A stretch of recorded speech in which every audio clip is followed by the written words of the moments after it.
오늘 이 말씀 굉장히 중요한 말씀입니다. 왜 그러냐면요, 우리가 읽었던 구절 말씀의 끝에 보면은 예수님께서 함께 있었던 제자들에게 말하기를 이렇게 이야기합니다. 아, 온 천하에 어디서든지 복음이 전파되는 곳에는 이 여자가 행한 일도 말하여 그를 기억하리라. 여러분, 얼마나 위대하고 또 얼마나 하나님께서 보실 때에 기뻐하실 만한 행위였기에 이 행위에 대해서 어느 모든 세대 가운데 전수하라, 기억되리라 라고 했겠습니다. 그만큼 중요하다라는 것이죠. 오늘은 거룩한 낭비라는 제목으로 함께 말씀을 나누려고 하는데요, 아내분들은 한번 잘 생각해 보시기 바랍니다.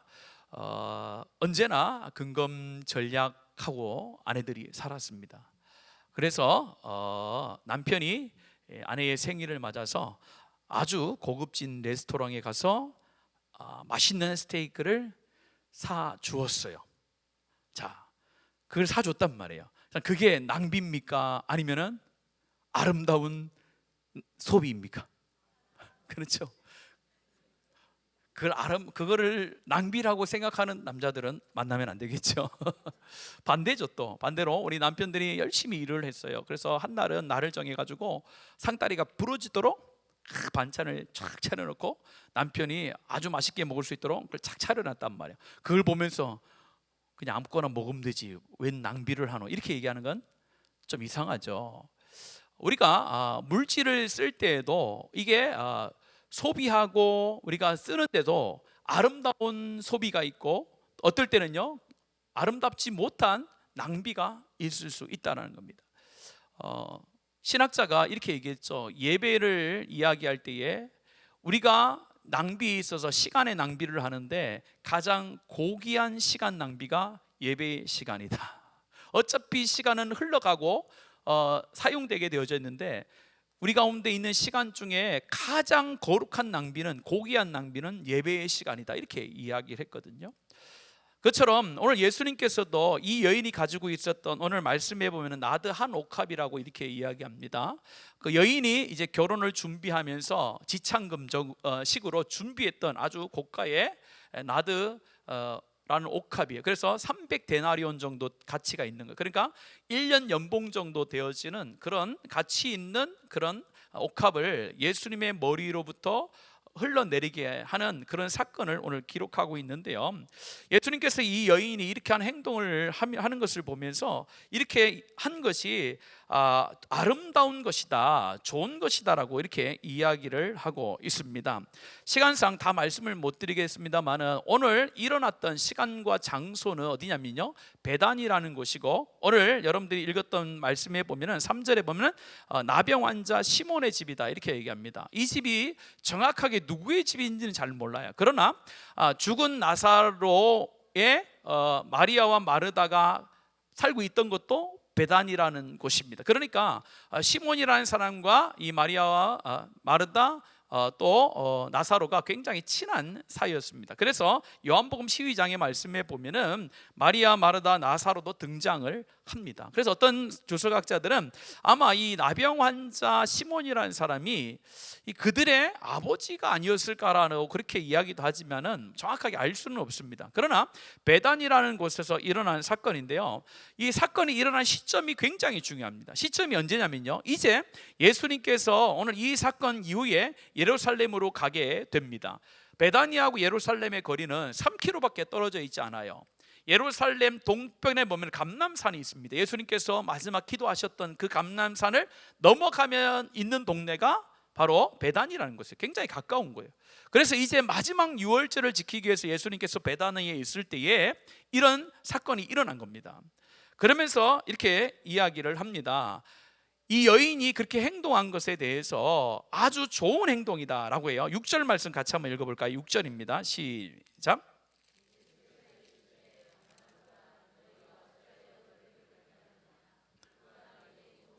그렇죠.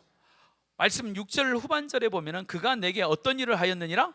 좋은 일을 하였다라고 했는데, 이걸 우리 번역에서는 좋은 일을 하였다라고 했는데 원문에 보면 아름다운 일을 했다, 이렇게 표현하고 있습니다. 이 여인이 아름다운 일을 했는데 왜 너희들이 괴롭히냐라고 그렇게 이야기를 하고 있습니다. 예수님께서 이 여인을 향하여서 아름다운 행동을 했다라고 하는 근거들이 있습니다. 첫 번째 근거는 뭐냐면요, 그녀에게 있었던 아름다운 동기가 있었다라는 것입니다.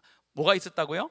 아름다운 동기가 있었다는 겁니다. 그 여인이 예수님 앞에 나와가지고 예수님의 머리 위에 귀한 향료 옥합을 뿌린 것은 그 동기 자체가 하나님 볼 때에, 예수님이 봤을 때에 아주 좋은 동기에서 나왔다는 거예요. 그런데 다른 동기로 이 여인에 대해서 괴롭히는 사람이 있습니다. 오늘 말씀해 보면 4절의 말씀해 보면은 어떤 사람이 화를 내어 서로 말하되 어찌하여 이 향유를 허비하는가 이렇게 얘기하는데, 요한복음의 말씀해 보면은 이 어떤 사람이 누구라고 기록되어 있습니까? 가론 유다라고 이렇게 기록이 되어져 있어요. 그래서 가론 유다가 이렇게 이야기한 것은 오늘 우리의 시선으로 보면 굉장히 합리적이고 정의로운 주장이 맞습니다. 왜냐면요, 예수님께서 지금 죽지도 않았는데, 죽을 것도 아닌데 머리에 향유를 부어서 죽은 사람을 장세를 준비하는 것처럼 그렇게 하는 행동을 보면서 이 가론 유다가 이야기하기를 그건 너무나도 멍청한 짓이다, 왜 그렇게 하냐 하면서 아주 합리적인 결론을 내잖아요. 이걸 누구에게 도와주면 된다고요? 그렇죠, 팔아서 가난한 사람에게 도와주면 되는, 왜 그렇게 하냐라고 얘기하는 거예요. 오늘 예수님께서는 이 가론 유다와 이 한 여인의 이 행동을 대조하면서 강조합니다. 하나님 앞에 섬김에 있어서 아주 합리적으로 이야기하고 아주 어떻게 보면 정의로운 주장을 하는 것처럼 보이지만은 그 동기 자체가 가론 유다는 잘못됐다는 거예요. 왜 여기서 보면 팔아서 가난한 사람을 도와주자고 했을까요? 그거를 그냥 주면 돈이 안 된단 말이에요. 팔아야 뭐가 되는 거예요? 돈이 되는 거예요. 그래서 가론 유다가 그 돈에 욕심이 있었던 건지 실제로 그걸 팔아가지고 가난한 사람을 도와주려고 하는 동기가 아니었다라는 거예요. 그래서 이 여인이 가지고 있었던 그 좋은 동기, 무슨 동기입니까? 그것은 그 여인 가운데 있었던 예수 그리스도를 사랑하는 마음, 그 단 한 가지밖에 없었어요. 그리스도의 죽음을 준비하며 그리스도를 사랑하며 그 앞에 드렸던 이 향유 옥합이 아주 하나님 보실 때의 아름다운 행동이었다라고 말합니다. 이걸 통해서 우리가 기억해야 될 것은, 우리가 하나님의 나라와 교회를 섬김에 있어서 항상 우리 자신을 돌아볼 것은 내가 행동하고 섬기는 동기가 어디로부터 출발인가를 항상 봐야 돼요. 아무리 우리의 행동이 그럴싸하고 다른 사람들이 인정할 만한 행동이 돼도 다른 사람은 몰라도 내가 그렇게 행동하는 동기는 나는 알 수 있거든요. 그리고 나도 알고 또 누가 아는 거예요?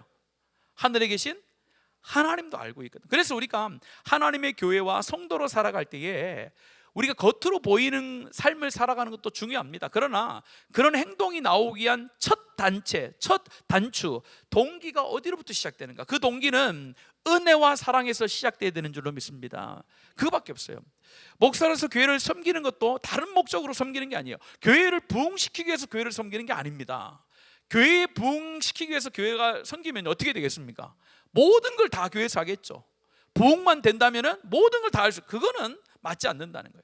목사가 교회를 섬기는 것은 무엇 때문에 섬기는 겁니까? 하나님의 은혜와 하나님을 사랑하기 때문에 섬기는 거예요. 그 섬김을 통해서 나오는 열매가 뭐예요? 부흥이라는 거예요. 여러분들은 왜 교회를 열심을 다해서 섬깁니까? 왜 여러분들은 최선을 다해서 하나님의 백성으로 살아갑니까? 단순히 복을 받기 위해서, 하나님께서 나에게 뭔가 잘 살면 뭘 주겠지라는 그런 목적을 가지고 여러분들이 성도로서의 삶을 살려고 애를 씁니까? 아니면 교회를 섬깁니까? 그래서는 안 된다는 거예요. 이 여인이 가지고 있었던 오직 그리스도를 사랑하고 그리스도의 은혜를 기억하는 그런 삶으로 하나님 앞에 드려야 그 섬김이 하나님 볼 때에 아름답다라고 인정이 된다는 겁니다. 두 번째는요, 이것은 순종의 기회를 놓치지 않았다는 거예요. 오늘 여러분 쭉 보면서 오늘 대조되는 말씀이 있습니다. 뭐냐면요, 7절 말씀 한번 같이 볼까요? 7절입니다. 시작. 가난한 자들은 항상 너희와 함께 있으니 아무 때라도 원하는 대로 도울 수 있거니와 나는, 그렇죠, 지금 7절을 통해서 가르쳐 주는 것은 이 여인이 이렇게 했던 행동은 정말로 정확한 때와 정확한 기회에 그 여인이 그것을 잡았다는 걸 얘기하는 거예요. 오늘 가론 유다가 이야기했던 가난한 사람을 도와주는 것이 잘못된 게 아니라는 거예요. 그런데 가난한 사람은 계속 너희들 가운데 있을 것이다. 그런데 이 여인은 나는 계속 있지 않을 것을 알고, 내가 죽을 것을 알고 지금 그 기회를 놓치지 않고 뭘 한 거예요? 자기가 가장 귀하게 여겼던 향유의 옥합을 깨트려 하나님 앞에 예수님께 드리는 그런 삶을 살았다라는 거죠. 이거는 우리가 여러 가지로 우리가 해석을 할 수도 있지만 중요한 것은 하나님께서 우리 가운데 헌신을 요구하실 때는 뭐가 있냐면요, 때와 기한이 있다라는 거예요. 우리가 그것을 기억하며 섬겨야 될 필요가 있습니다. 많은 사람들이 차차병에 걸렸어요. 차차병, 제가 어제 우리 교리 공부할 때 이야기했죠. 차차병이 뭡니까? 그렇죠. 뭘 하자고 그러면요, 차차 할게, 차차 나중에 할게는 거죠. 나중에. 그런데요, 나중이란 없습니다. 하나님께서 우리를 부르실 때는요, 하나님의 때가 있어요. 하나님께서 우리 가운데 말씀하시고 감동하실 때는요, 그 때가 굉장히 중요하다라는 거예요. 그 때가 지나가면요, 우리가 하나님을 섬길 수 없을 때가 오는 거예요. 그래서 세상의 사람들을 얘기하잖아요. 기회라는 것은 어디에 머리가 달려 있다고요? 네. 기회라는 것은요, 뒤에 머리가 달려 있지 않답니다. 앞에 달려서 기회가 지나가면요, 못 잡는데요. 그것처럼 우리가 하나님의 백성으로 교회를 섬길 때도 섬겨야 될 때가 있다라는 것을 알아야 됩니다. 우리가 아이들 보고, 공부 안 하는 아이들 보고 뭐라고 합니까? 야, 공부할 때가 다 있다, 이렇게 얘기하잖아요. 우리 아이들 보고 그렇게 얘기하잖아요. 공부할 때는 공부를 하는 게 맞는 거예요. 그처럼 성도로 우리가 살아갈 때는요, 하나님께서 우리 가운데 감동을 주시고 하나님께서 헌신을 요구하실 때에 그걸 잡는 사람이 하나님의 은혜를 경험할 수 있어요. 그런데 그 때를 무감각하게 스쳐 지나가면요, 우리가 하나님의 하나님의 쓰임에 받지 못하고 하나님께서 그냥 흘러 지나갈 때가 있다라는 거예요. 오늘 이 말씀을 통해서 우리가 하나님께서 나에게 뭔가 봉사라든지 헌신이라든지 아니면 하나님께서 감동하셔서 어떤 것을 하게 하실 때에 그때야 그 기회를 잡아야 그것이 열매로 맺혀지는 놀라운 역사가 일어나게 되는 겁니다. 그런데 그 때를 놓치면요, 하나님께서 다음에도 기회를 주실 수 있어요. 그러나 그 기회가 돌아올 때까지는요, 오래 걸리는 거예요. 그래서 그 기회를 잡는 것을 우리는 일반적으로 교회 안에서 성령에 민감하다는 표현을 쓰는 거예요. 여러분들, 성령에 민감하다는 표현이 뭡니까? 하나님의 말씀에 예민하다라는 표현이 뭐예요? 그것은 바로 하나님께서 말씀으로 나에게 감동하시고 기회를 주었을 때에 그것을 잡느냐 잡지 않고 무감각하게 흘려보내느냐의 문제가 되는 거예요.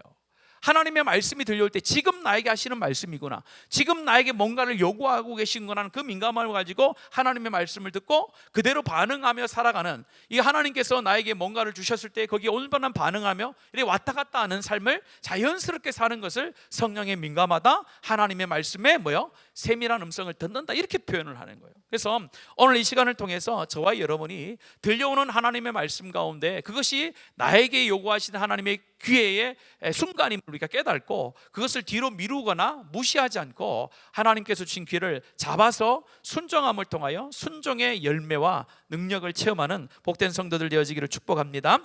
마지막은요, 무엇이냐면요, 이 여인이 이 향유옥합을 드린 것을 하나님께서 가장 기뻐했던 이유가 뭐냐면은 가장 귀한 것을 드렸기 때문에 그렇습니다. 아마 이 여인이 생각했을 거예요. 예수님께서 이제 마지막으로 유월절을 지켜서 이제 곧 십자가에 죽을 날이 얼마 남지 않음을 알았는데 그 예수님께 내가 뭘 바칠 수 있을까라고 생각을 했을 거예요. 그러면 내가 뭐 돈으로 좀 드릴까, 아니면 내가 음식을 해서 드릴까, 여러 개가 있을 거란 말이에요. 그런데 이 여인의 생각에는 그럴 수 없다, 나에게 가장 좋은 것을 하나님 앞에 드리는 것이 하나님이 가장 기뻐하는구나를 알고 자기가 가지고 있는 것 중에 가장 귀한 것이라고 여겨지는 이 나드한 옥합을 가지고 하나님 앞에 예수님 앞에 가서 깨뜨렸어요. 그래서 이전에는요, 이 나드가 향유잖아요. 그래서 보통 이 향유가 이렇게 있으면은 위에서부터 이렇게 뚜껑을 열거나 해서 쓸 수가 있습니다. 우리가 기름병 같은 거 있으면은 위에서 따라서 쓸 수 있잖아요, 조금씩. 근데 오늘 이 말씀은요, 머리로부터 부었다라는 이 말은 우리가 이제 위로부터 줄줄줄 부었다 이렇게 표현할 수 있지만은 원어상으로 정확히 표현하면 중간을 잘랐다는 거예요. 그러니까 위에를 잘라서 이렇게 좀 드린 것이 아니라 이것이 온전히 이제 내 것이 아니라 온전히 예수님을 위해서 쓰입니다라고 중간을 깨트렸다는 거예요. 중간을 깨트려서 그 흐름이 발밑에까지 흐르도록 했다라는 그런 의미를 가지고 있습니다. 이것은 우리가 하나님의 교회와 하나님 나라를 섬길 때에 온 힘 다하여서 내가 가장 귀한 것을 드림으로 섬겨야 된다는 거. 오늘 8절 말씀 한번 읽어볼까요? 시작. 그는 힘을 다하여 내 몸에 향유를 부어 내 장례를 미리 준비. 8절에 뭐라고 되어 있습니까? 그는 힘을 다하여 자기가 할 수 있는 최선을 다하여 예수 그리스도의 장례를 준비했다라고 말하는 거예요. 오늘 우리가 하나님의 교회를 섬김에 있어서도 이것이 나의 최선인가 항상 고민해야 되는 거예요. 그걸 자꾸 고민해야 되는 거예요. 내가 뭐 이 정도는 여유로워서 내가 할 수 있어라고 하는 그런 섬김과 그런 헌신이 아니라 내가 지금 하는 이 헌신이 하나님 앞에 최고의 헌신이요 최고의 드림이 되고 있는가를 항상 생각해야 되는 거예요. 내 시간에 있어서, 내 열정에 있어서, 내 물질에 있어서, 내 어떤 건강에 있어서 지금 하나님 앞에 드리는 이것이 정말로 나의 최고의 것인가를 드려야 된다라는 것입니다. 그래서 우리가 하나님 앞에 이런 마음을 가지고 섬겨야 되는 거예요. 그래야 하나님 볼 때 야, 아름다운 섬김이요 아름다운 삶이구나 이렇게 되는 거예요. 남는 것으로 여유로움을 하나님 앞에 드리는 것, 그것만큼 하나님을 무시하는 섬김은 없다라는 거예요. 그래서 내가 할 수 있는 최고의 열정과 최고의 열심으로 하나님의 교회와 하나님 나라를 섬겨나가는 그런 성도들 봤을 때 하나님 볼 때 참 아름답구나라는 것입니다. 우리 아이들이 부르는 찬송 중에 제가 이제 다음에 이제 헌금송으로 한번 드렸으면 좋겠다라는 찬송이 있는데 잘 모르실 거예요. 저도 악보를 잘 못 구하겠어요. 아이들이 부르는 이전에 언젠지 모르겠는데 헌금송 중에 나를 드립니다라는 찬송이 있어요. 제가 한번 불러볼까요? 주님께 나를 드립니다. 나의 것이 아닌 오직 나를 거룩한 산제물로 드리오니 나를 받으소서.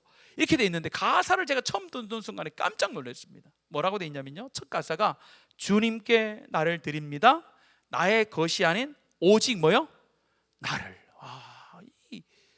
헌신이 이런 헌신이 돼야 되는 거예요. 나의 것을 드리는 게 아니라는 거예요. 우리는 나의 것을 드리는 것이 아니라 나의 것이 아닌 오직 나 자신을, 나 자체의 전 인격과 전 삶을 드리는 것이, 그것이 하나님 기뻐하시는 것이다 라고 그렇게 찬송이 되어 있더라고요.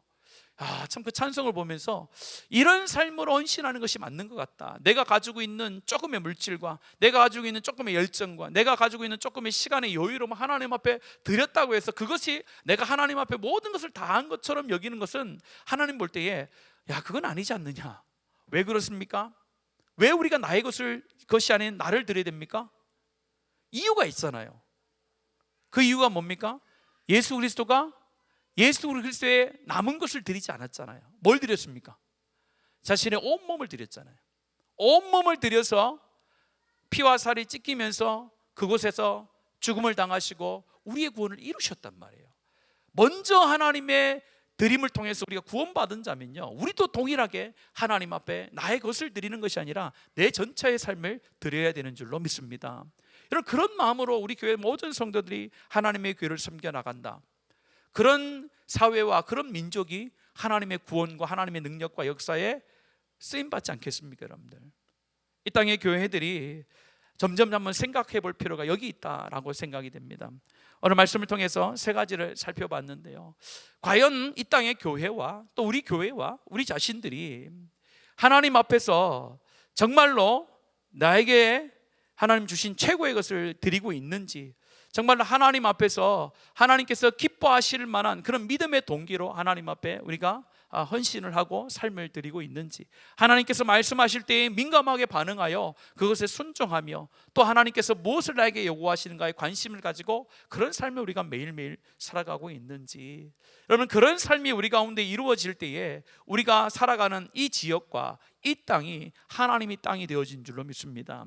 그런 삶과 그런 헌신하는 사람이 한 사람 한 사람 많아질수록 이 땅이 하나님의 긍휼하심을 얻을 수 있는 줄로 믿습니다. 소돔과 고모라가 여러분들 왜 망했습니까? 여러분들, 이 땅의 나라와 이 땅의 민족은 타락하게 돼 있어요. 이 땅의 나라와 민족이 점점 거룩해질 거라는 생각을 버려야 됩니다.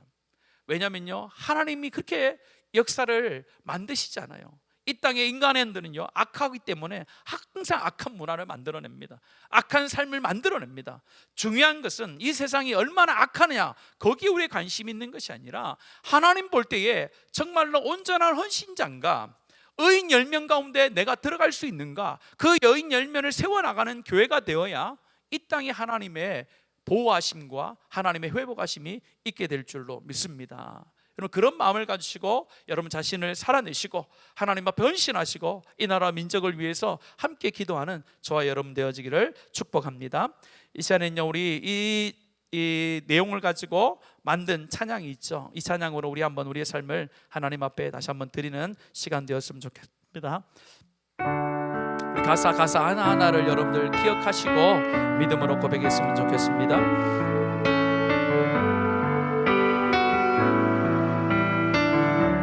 내게 있는 양육과 내게 있는 양육과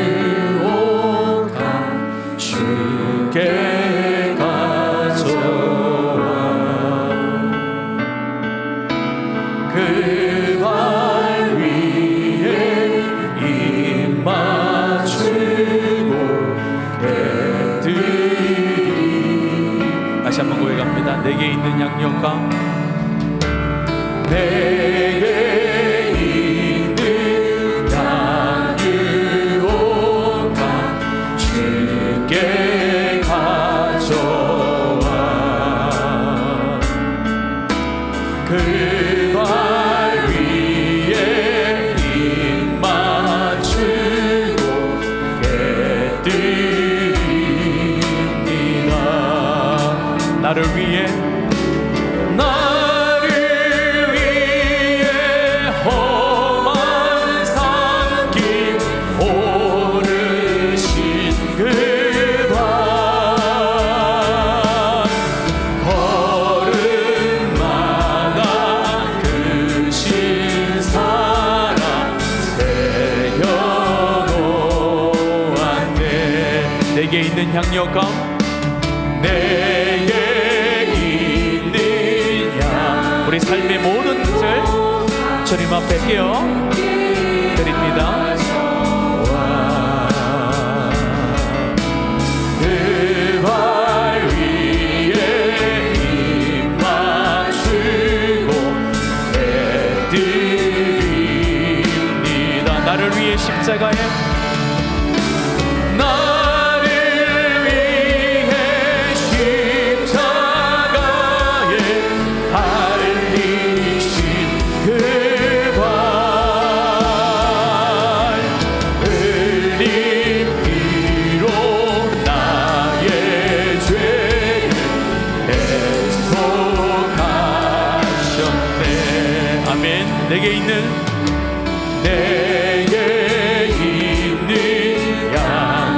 양육과 주께 가져와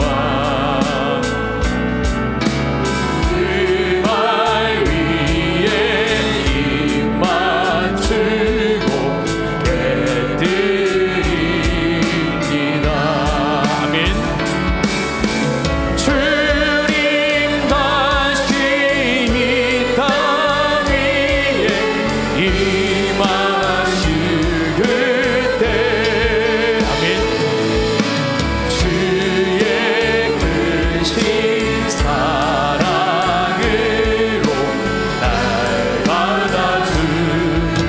받아주소서. 시간 기도할 때에 하나님, 내가 주님을 섬기는 동기가 오직 하나님을 사랑하는 오직 하나님의 은혜에 있기를 원합니다.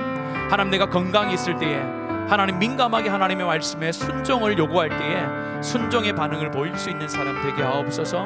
우리가 하나님의 교회를 섬기고 하나님 나라를 섬길 때에 하나님 나의 것을 작은 것을 하나님 앞에 드리지만은 그것이 나의 전부가 되어지는 하나님 나의 전부의 것을 드린다라는 그런 마음과 그런 삶으로 내 삶을 주님 앞에 드리는 개인의 삶과 우리 가정과 우리 교회가 될 수 있도록 하나님 도와주십시오. 우리 시간에 말씀을 여러분 삶에 적용하며 함께 한번 하나님 앞에 기도하겠습니다. 기도합시다. 살아계신 아버지 하나님, 감사합니다. 오늘 말씀을 통하여서 우리 하나님께서 우리 이 땅 가운데 살아가는 하나님의 백성으로서 마땅히 하나님 앞에 어떠한 삶을 살아가야 되는지를 다시 한번 깨닫게 하시니 참 감사를 드립니다. 우리가 하나님 앞에 전심을 다하여 살아가는데 그 하나님 살아가는 우리 동기가 하나님 나의 만족과 유익과 무엇인가 하나님을 원함을 통하여 얻어내기 위한 그런 하나님 목적이 아니라 오직 하나님께서 우리를 위하여 구원해 주심과 하나님께서 베풀어 주신 은혜에 감격하며 하나님을 사랑함으로 우리가 하나님 앞에 헌신할 수 있는 하나님의 백성이 될 수 있는 능력을 더하여 주시옵소서. 하나님께서 우리 가운데 말씀하실 때에 하나님 우리 가운데 민감하기를 원합니다. 하나님 말씀하실 때에 순종을 요구하실 때에 충성을 요구하실 때에 그 하나님 앞에 우리가 하나님 앞에 기회를 놓치지 아니하며 하나님 앞에 그 기회를 살려 하나님 우리가 전심을 다하여 헌신하며 충성하는 그 길을 갈 수 있는 영적인 민감함들이 우리의 성도들 가운데 넘쳐나게 하여 주시옵소서. 또한 하나님께서 우리 가운데 요구하시는 삶은 우리의 남은 것을 드리는 것이 아니라 우리의 전 삶을 드리는 것임을 고백합니다. 내가 최선을 다하여 나의 전부를 다하여 하나님 앞에 올려드리고 있는지 내 삶을 주님 앞에 드리고 있는지 다시 한번 고민하게 하여 주시옵소서. 우리가 주님 앞에 이러한 삶을 살아갈 때에 하나님 우리의 삶이 거룩하여지고 정결하여지고